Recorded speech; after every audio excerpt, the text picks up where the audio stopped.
নমস্কার, আমি শান্ত। আশা করি আপনারা ভালো আছেন। আগাছানাশক পরিচিতির প্রতিটা পর্বে আমি আপনাদের সঙ্গে আলোচনা করে থাকি আমরা বাজার থেকে যেসব আগাছানাশক নিয়ে এসে ফসলের মধ্যে থাকা আগাছাদের মারার জন্য বা নিয়ন্ত্রণ করার জন্য ব্যবহার করে থাকি। সেই সব আগাছানাশকের মধ্যে বিভিন্ন ধরনের কেমিক্যাল কম্পোজিশন থাকে।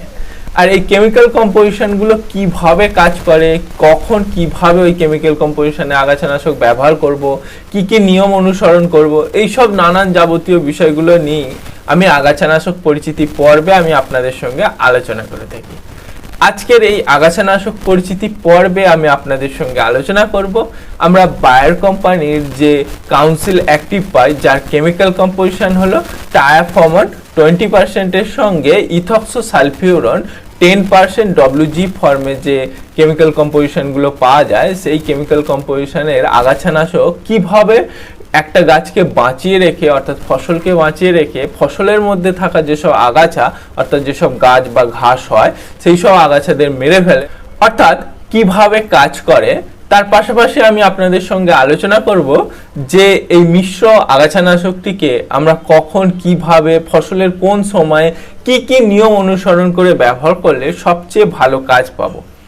এই টায়াফর্মন এবং ইথক্সোসালফিউরন এই মিশ্র আগাছানাশকটি হলো পিরিমিডিনাইল সালফেনাইল ইউরিয়া গঠিত আগাছানাশকের অন্তর্গত।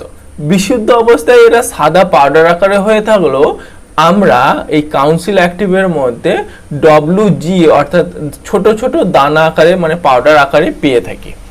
খুব সহজে এই যে WG ফর্মে থাকার জন্য খুব সহজেই জলে গুলে যায়। তবে ব্যবহার করার সময় আমরা যদি কিছুক্ষণ জলে মানে অনেকটা পরিমাণ জলে একে আলাদাভাবে গুলে তারপরে আমরা ব্যারেলে ঢেলে যদি ব্যবহার করি তাহলে খুব ভালো। এবার আসি এই মিশ্র আগাছানাশকটি কিভাবে কাজ করে। এই মিশ্র আগাছানাশকটি অর্থাৎ টায়াফর্মন এবং ইথক্সোসালফিউরন হলো একটি নির্বাচিত সর্বাঙ্গবাহী আগাছানাশক। এই মিশ্র আগাছানাশকটি ঘাসের পাতা, শিকড় এবং ডগার মধ্যে দিয়ে ঘাসের বা আগাছার শরীরে প্রবেশ করে তার শরীরের মধ্যে যে শাখাযুক্ত অ্যামাইনো অ্যাসিড সংশ্লেষে জড়িত অ্যাসিটোল্যাকটেট যে সিনথেজ হয় সেই কাজেতে বাধা দেয়।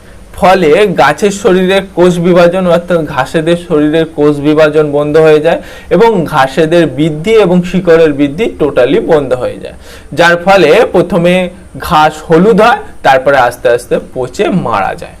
যেহেতু এই টায়াফর্মন এবং ইথক্সোসালফিউরন এই মিশ্র আগাছানাশকটি একটি নির্বাচিত আগাছানাশকের অন্তর্গত, তাই শুধুমাত্র একে ধানের জমিতেই আমরা ব্যবহার করতে পারবো, অন্য কোনো ফসলে একে ব্যবহার করতে পারবো না। আর ধানের জমিতে একে ব্যবহার করে আমরা ধান জমির সমস্ত ধরনের আগাছাকে নিয়ন্ত্রণ করতে পারি, অর্থাৎ জলমুথো, পটপটি, দাদামণি, কেশুত্ব, সুজনি, এছাড়াও বিভিন্ন ধরনের ধানের জমিতে যে পানা গাছগুলো হয় বিভিন্ন ধরনের পানা, সেই সব পানাকেও কিন্তু নিয়ন্ত্রণ করা যায় এই মিশ্র আগাছানাশকটিকে ব্যবহার করে। অর্থাৎ এ থেকে বলাই যায় যে এই টায়াফর্মন এবং ইথক্সোসালফিউরন এই মিশ্র আগাছানাশকটিকে ব্যবহার করে আপনারা ধানের সমস্ত ধরনের আগাছাকে নিয়ন্ত্রণ করতে পারবেন, অর্থাৎ ধানের জমির ক্ষেত্রে অলরাউন্ডার আগাছানাশক হিসেবে আপনারা ব্যবহার করতে পারেন। এবার আসি এই টায়াফর্মন এবং ইথক্সোসালফিউরন এই মিশ্র আগাছানাশকটিকে আমরা কখন কি পরিমাণ কিভাবে প্রয়োগ করব। এই টায়াফর্মন 20% এর সঙ্গে ইথক্সোসালফিউরন 10% WG ফর্মে আমরা বায়ার কোম্পানি কাউন্সিল অ্যাক্টিভের মধ্যে পেয়ে থাকি।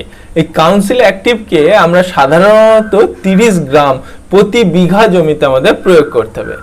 আগাছানাশকের ক্ষেত্রে আমি প্রত্যেকবারই বলি যে আগাছানাশক সবসময় আপনারা হিসাব করবেন প্রতি বিঘা বা জমির পরিমাণের ওপর, তবেই কিন্তু আপনারা সঠিক পরিমাণে প্রয়োগ করতে পারবেন।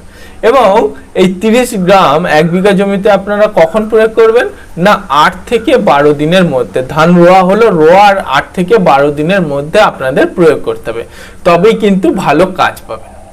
এবার আসি যেহেতু এটি একটি নির্বাচিত এবং সর্বাঙ্গবাহী আগাছানাশক, তাই এই আগাছানাশকটিকে ব্যবহার করার বেশ কিছু নিয়ম কানুন আছে। কারণ ধান যে ফসল, ওই ফসলকে বাঁচিয়ে রেখে ফসলের মধ্যে থাকা যেসব আগাছা আছে তাদেরকে নিয়ন্ত্রণ করবে বা তাদেরকে মেরে ফেলবে। তো সঠিক টাইম এবং কি পরিমাণে কি কি নিয়ম মেনে আমাদের প্রয়োগ করতে হবে সেটা সবচেয়ে গুরুত্বপূর্ণ। 1 নম্বর নিয়ম হলো আমাদের পরিমাণটা ভাগ করতে হবে, অর্থাৎ 1 বিঘা জমিতে আমরা 3 ব্যারেল জল স্প্রে করব। তার জন্য আমরা 30 গ্রাম এই কাউন্সিল অ্যাক্টিভকে নেব, 3 লিটার জলেতে আমরা একটা আলাদাভাবে গুলে নেব। তারপরে আমরা 1 লিটার করে জল প্রতি ব্যারেলে, সেই ব্যারেলের জলটাকেও ভালো করে গুলে আমাদের কি হতে হবে, প্রতি বিঘা জমিতে 3 ব্যারেল ওই রকম জল স্প্রে করতে হবে, তবে কিন্তু ভালো কাজ পাবো। 2 নম্বর হলো আমরা কোন সময় স্প্রে করব। আমরা ধান রোয়ার ঠিক 8 থেকে 12 দিনের মধ্যে আমাদের স্প্রে করতে হবে। কারণ ধান রোয়া হলো, সার খোল ইউরিয়া সবকিছু দেয়া হলো, দেওয়ার পর 8 থেকে 12 দিনের মাথায় তখন আমাদের ধান জমিতে আস্তে আস্তে 2-3 পাতা করে ঘাস জন্মাতে শুরু করবে। ঠিক ওই সময়তেই আমাদের প্রয়োগ করতে হবে। কাউন্সিল অ্যাক্টিভ কিভাবে কাজ করে বা ঘাসের শরীরে কিভাবে প্রয়োগ করে, যখন ঘাসের 2 থেকে 3 পাতা হয় তখন তার ঘাসের শিকড়, পাতা এবং তার যে ডগা সেই সব জায়গা দিয়ে শোষণ করে ঘাসের শরীরে প্রবেশ করে। তো আমাদের ওই টাইমটাকে সিলেক্ট করতে হবে, তো 8 থেকে 12 দিনের মাথায় আমাদের প্রয়োগ করতে হবে।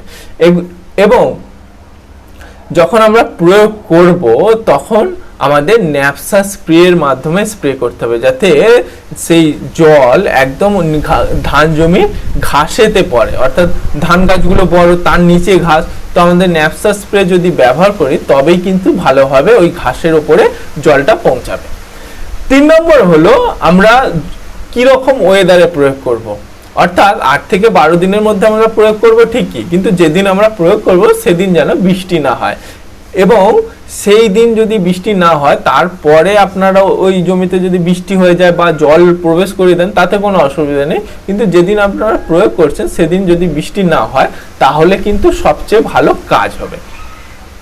4 নম্বর হলো আপনারা যে জলটা স্প্রে করবেন, যে জলে গুলে স্প্রে করবেন, অনেক সময় বর্ষাকালে বিভিন্ন খাল ডোবা থেকে আপনারা জল ডোবান, সেই জল যেন পরিষ্কার হয়, স্বচ্ছ হয়। পচা জল বা কাদা গুলে গেল, সেই কাদা জলে গুলে আপনারা স্প্রে করবেন না, তাহলে কিন্তু ভালো কাজ হবে না। কারণ এটা একটা সর্বাঙ্গবাহী সিস্টেম, যার জন্য আপনাদের সবসময় পরিষ্কার জল ব্যবহার করতে হবে। 5 নম্বর হলো কাউন্সিল অ্যাক্টিভ যখন আপনারা স্প্রে করবেন জমিতে, তখন যেন জমিতে হালকা জল থাকে বা কাদা ভাবটা থাকতে হবে। অনেক সময় কি হয়, আমরা যেসব উঁচু জমির ধান চাষ করে থাকি সেখানে অনেক সময় জল শুকিয়ে যায়, মাটি শুকনো খটখটে হয়ে যায়, সেই সব ধান জমিতে কিন্তু আপনারা প্রয়োগ করবেন। আগে জল প্রবেশ করাবেন, মাটিকে ভালোভাবে ভিজিয়ে রাখবেন, কাদা ভাব নিয়ে আসবেন, তারপরে আপনারা কাউন্সিল অ্যাক্টিভকে প্রয়োগ করুন, তাহলে কিন্তু সবচেয়ে ভালো কাজ পাবেন। কারণ এটা ধান জমির সমস্ত ধরনের আগাছাকে মারতে পারে, এবং যেসব জমিতে প্রচুর জল দাঁড়িয়ে থাকে, পানা, এই ধরনের বিভিন্ন ধরনের শ্যাওলা বা পানা জাতীয় ঘাস হয়ে থাকে, সেই সব ঘাসগুলোকে নিয়ন্ত্রণ করতে পারে। তাই সবচেয়ে ভালো হয় জমিতে অল্প জল থাকবে এবং সমস্ত ঘাসগুলো জেগে থাকবে, তবেই কিন্তু আপনারা এই কাউন্সিল অ্যাক্টিভকে প্রয়োগ করবেন, তাহলে কিন্তু আপনারা ভালো কাজ পাবেন। আশা করি আমি আপনাদের বোঝাতে পারলাম যে এই ট্রায়াফোমন এবং ইথক্সোসালফিউরন কিভাবে ধানের ক্ষেতে আপনারা ব্যবহার করবেন এবং কোন কোন আগাছাদের নিয়ন্ত্রণ করতে পারবেন। এই সম্পর্কে যদি আপনাদের মনে কোনো প্রশ্ন থাকে তাহলে আপনারা কমেন্ট সেকশনে কমেন্ট করবেন। আর আপনাদের ধান জমি বা অন্য কোনো ফসলে কোনো সমস্যা থাকলে আমাদের যে ফেসবুক গ্রুপ আছে এগ্রিটেক স্কোয়াড, সেখানে আপনাদের সমস্যা নিয়ে পোস্ট করবেন। এই ভিডিওটিকে অবশ্যই লাইক করবেন এবং কৃষক বন্ধুদের সাথে শেয়ার করবেন। আজ এই পর্যন্তই, আবার দেখা হচ্ছে পরবর্তী এক ভিডিও। ভালো থাকবেন এবং আপনার ফসলের যত্ন নেবেন।